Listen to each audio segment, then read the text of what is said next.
Namibia. Good morning, ladies, gentlemen, captains of industry.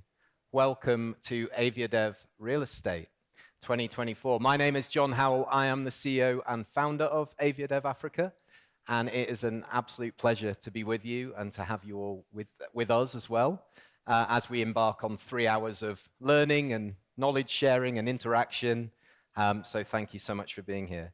On behalf of the Bench team and the AviaDev team, it is wonderful to be here. And I want to start by offering our huge thanks to our brilliant host partner, which is the Namibia Airports Company.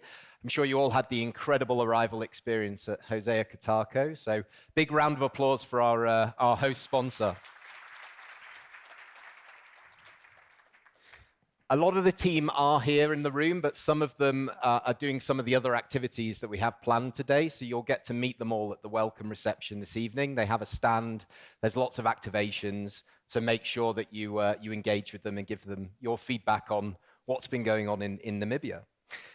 Now, I want to start because this is the airport real estate. I want to start by showing you exactly who is here from an airport perspective, because we have a record airport turnout with so many first-timers, and it's so important to have you here to obviously be able to share your experiences, because you have similarities, you have huge differences as well, but there's so much knowledge that can be shared through the real estate today and through the connectivity through AviaDev Africa tomorrow and Friday as well. So everybody here, it's most welcome, and we've got West Africa, we've got Central Africa, East Africa, Southern Africa, the islands, everybody represented. So we're absolutely delighted.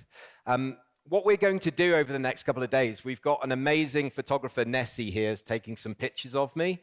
And if you want to scan this QR code, you can access your photos. We've got a really cool piece of AI, artificial intelligence, where it will take you to a page. All the photos will be uploaded, and then you can find your face, click on that, and it will bring up all the pictures where your face, where you appeared, instead of having to scroll through hundreds of thousands of photos. So if he takes a brilliant picture, and Nessie's over here, so he's now going to be inundated with people who want new profile pictures and WhatsApp pictures, etc. So you can grab him. He'll be here over the next 3 days. So let me tell you about the origin story of AviaDev Real Estate, and actually AviaDev itself. We were brought into the Bench. The Bench organizes the biggest hotel investment event in Africa called AHIF, which is happening here next week, hosted by the NIPDB, the Namibia Investment and Promotion Development Board. And they approached me and said, there's a lot of hoteliers and investors that are interested in Africa, but they are not going to build a hotel unless they know what's happening from a connectivity standpoint.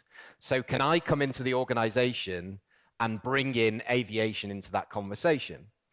And the idea initially was it was about airport hotels, really, because they were very much involved in the hotel hospitality side.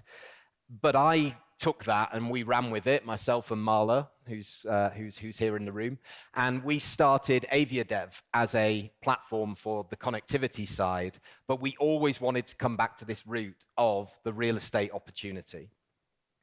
And that's why we developed AviaDev Real Estate, which is 100% focused on the real estate opportunity in Africa.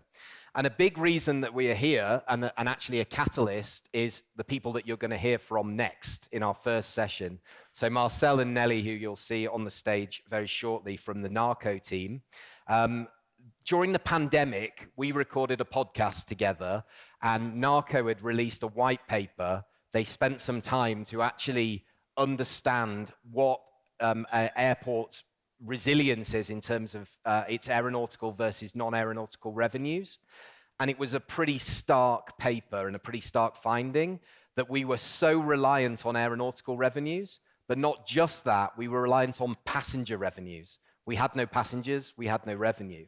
If we'd been able to diversify and have more money and more investment and more development from a real estate side, we could have been more resilient to that shock. And that was our sort of catalyst to say, why don't we actually do this? How are we going to be able to help airports be more resilient for any future shock that, of course, none of us want, but we understand working in aviation, there are so many factors out of our control that do affect our business.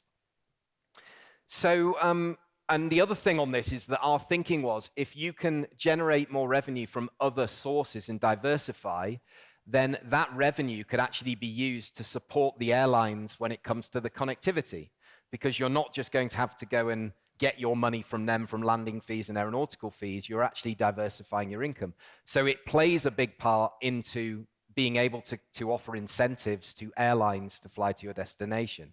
So it fitted like a glove. It was a perfect sort of idea to put the two together.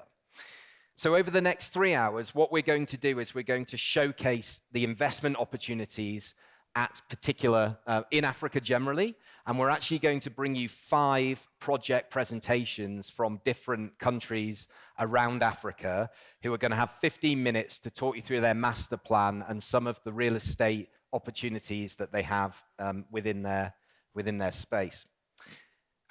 We're also going to hear directly from the investors and the developers themselves, so that's really exciting. We've got a couple of panel sessions for you too, and Alex from Medalis is going to give us an overview of what's happening really top level in terms of investment in airports generally, how many are being concessioned, public-private partnerships, that kind of thing as well. So we're not just going to get right into the minutiae, we're also going to look at it from a wider scope as well.